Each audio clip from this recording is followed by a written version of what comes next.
मेरुदंड या स्पाइन हमारे शरीर की आधारशिला भी है और उसकी धुरी भी है। हमारी स्पाइन पूरे शरीर से नर्व्स के द्वारा भी जुड़ी हुई। फल तोड़ के खा लेना या शिकार करना या धीरे धीरे करते करते अब हम उस स्थिति में आ गए हैं जब यंत्रों के द्वारा हमारा जीवन काफी सहज भी हो गया है लेकिन मुश्किल भी हो गया है। तो हमको बहुत आवश्यक है कि हम इन यंत्रों का प्रयोग करते समय अपने पूरे शरीर का और विशेषकर स्पाइन का ध्यान रखें।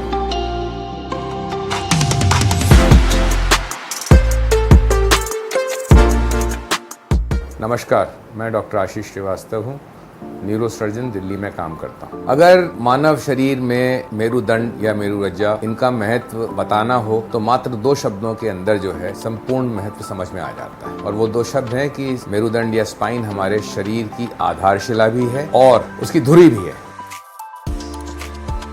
वो स्पाइन के माध्यम से ही पैरों तक पहुंचता है और हम लोग खड़े हो पाते हैं। इसके अतिरिक्त हमारा जो सर है, जो आमतौर पे 2.5-3 किलो का होता है, जिसमें मस्तिष्क करीब 1400 ग्राम का होता है, वो भी स्पाइन के माध्यम से ही शरीर से जुड़ा रहता है। न सिर्फ जुड़ा रहता है, हिल भी सकता है और मजबूत भी रहता है। इसी तरह से हमारे 2 पैर जो कि हमारे भार को संभालते हैं या हम चलते हैं, वो भी स्पाइन के माध्यम से सारे शरीर से जुड़े हुए हैं। न सिर्फ मांसपेशियों और हड्डियों के द्वारा, हमारी स्पाइन पूरे शरीर से नर्व्स के द्वारा भी जुड़ी हुई। हमारे मस्तिष्क में जो भी आदेश होता है कि अब पैर को आगे बढ़ाओ या पीछे करो या उठाओ हाथ को या मुंह तक ले जाओ, वो सब जो है उन नसों से चलते हैं जो कि स्पाइन के थ्रू हमारे अंगों तक पहुंचती है। तो स्पाइन का महत्व इसी चीज से समझा जा सकता है। भगवान ने जब हम लोगों का शरीर की संरचना की थी तो हम लोगों की जीवन शैली बिल्कुल अलग थी। समय के साथ, युगों के साथ हमारी जीवन शैली बदली। फल तोड़ के खा लेना या शिकार करना या धीरे धीरे करते करते अब हम उस स्थिति में आ गए हैं जब यंत्रों के द्वारा हमारा जीवन काफी सहज भी हो गया है लेकिन मुश्किल भी हो गया है। एक जो अच्छी चीज नहीं हुई कि ये यंत्र इतनी तेजी से हमारे जीवन के अंदर